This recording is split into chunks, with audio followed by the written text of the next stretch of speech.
In 1951, Christina Jorgensen became the first major person to get sex reassignment surgery. It was all over the news, and of course they had to make a movie loosely based off of her story. Produced by George Weiss, starring Bela Lugosi, alongside starring, directing, and writing Edward D. Wood Jr., who was a person who enjoyed wearing women's clothing and is also notorious for directing very bad movies. So after a heads up, the movie properly begins with Bela Lugosi in his laboratory. Now, of course, everyone knows Bela Lugosi. I mean, he's Dracula. But we're a far cry from the 40s. Now it's the 50s, and his career, I mean, he wasn't forgotten, but the roles were starting to dry up for him. So with less options and getting casted just for the sake of his big name, plus his painkiller addiction, this actually worked out for Ed Wood because he was able to meet his idol and get him in his cheap movie. And even at his worst, his voice is still really cool. Man's constant groping of things unknown. What does that even mean? Then he plays with his children's chemistry set and spies on people, I think.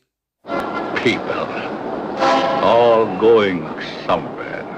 Yes, but is this movie going anywhere? I think he was distracted by a moth on the wall. So 6 minutes in, and Patrick committed suicide for being arrested for wearing women's clothing. Yes, there were laws against this. I mean, Joan of Arc was burned for wearing men's clothing and saying that she heard the voice of God. So Inspector Warren's investigations take us to Dr. Alton.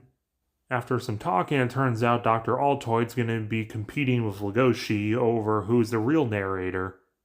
Only the infinity of the depths of a man's mind can really tell the story. The story is begun. So after 11 minutes, Glenda's on the scene, the newspapers are reporting, and she still has body dysmorphia. And we talk about idiots being slow to progress. Airplanes. Why, it's against the Creator's will. If the Creator wanted us to fly, he'd have given us wings.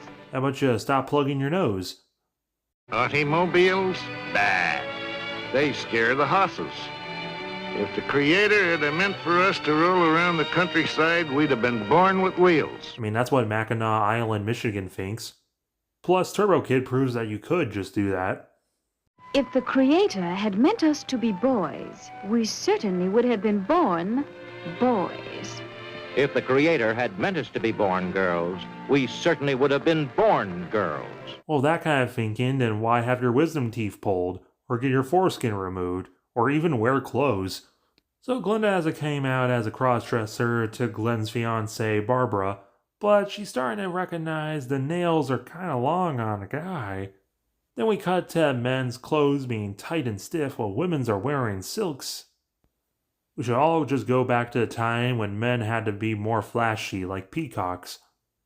And Glen remembers that he used to wear his sister's clothes for Halloween until a time where he started wearing them after Halloween, horrified their sister so much they turned into a water cooler.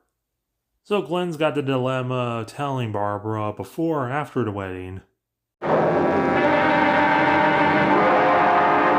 the string! Hold the string! A mistake's made. What the fuck does that have to do with anything?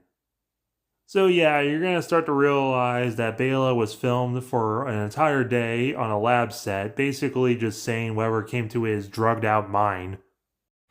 You seem a little agitated. You want to go outside and get some air? Bullshit! I'm ready now. Roll the camera. But look at that sheer. Glenny, why'd you turn your kitchen into a bar/laundromat? This is their friend Johnny, who looks like someone's gym teacher, and he used to dress up like the Scarecrow, till their wife found him, and I'm guessing she was hoping for the Mad Hatter instead. Well, that was weird. I guess it's time to tell Barb, or not. Beware of the big green dragon that sits on your doorstep. He eats little boys. floppy duck tails, and big fat snails. Beware. Take care. Like, dude, what? Pull the string! Pull the string! Cut! Then a tree falls on Barb, so Glen saves them, and it's finally time for the wedding. The best man is the devil. Not the weirdest part of this movie, even if Santa Claus came to fight him. Then we put the movie on pause and watch some really weird sex. There's no nudity, but there is whipping and tying. This was added by George Weiss to extend the runtime, as well as to get more asses in the seats to make it a little more sexy. Kinda like the poster, which thinks that Glen and Glenda is like transgendered Two-Face. Well, at least Lugosi looks like he's into it. And I think Glenda got into the same stuff that Lugosi's been taking, because they started hearing voices and fantasizing judgment until they help her put on her dress, and Barbara becomes the devil. I think they're having a nervous breakdown. Beware. Beware of the big green dragon that sits on your doorstep. He eats little boys. It didn't make sense when Bela said it. Why would it make more sense when the devil? I think it's probably about time we just tell Barb. So Glen comes out about Glenda, and Barbara is so accepting she starts stripping and gives them the fuzzy coat. So the movie's over. No, it's not, because we have 16 more minutes. And we get basically the same thing with Alan/Anna. They like lady stuff, like cleaning and storming the beaches of Normandy. While in Papua New Guinea with a severe toothache, they decide to get a sex change. Then comes the major surgery, the removal of the man and the formation of the woman. Did she become Bela's assistant? What? And then we move to Doc talking to Glen and Barbara about all this. So the investigator was completely pointless because we also never get back to what's-their-face. Then you think I can kill this second character by transferring her qualities to Barbara? Exactly. What? No. You must take the place, give the love, and accept the facts that Glenda has always accepted. So this movie that was supposed to be about acceptance kind of just immediately U-turned at the very end and said to use your wife as your living Barbie doll to fill out your dressed-up fantasies. Glenda begins to disappear forever from Glen. Glen has found his mother, his little sister, his wife, and his Glenda, all in one lovely package. This movie sure is something. The plot's bad. It just keeps jumping around to everything.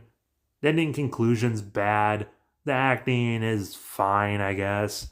It honestly feels like the movie's just as confused as we are watching it. The inspector was pointless.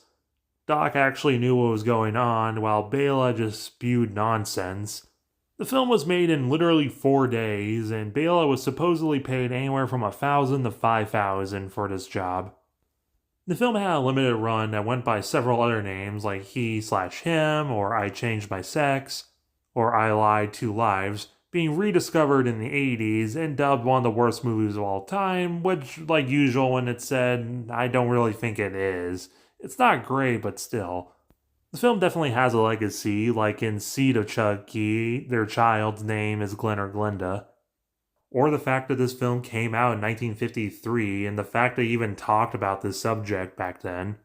Well, these days, several governments are trying to ban them from existing and try to pretend they don't exist despite being around for forever.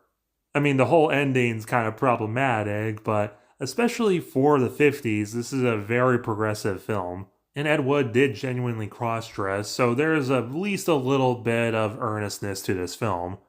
And honestly, I wouldn't even say the mainstream cared about trans people until like 2017.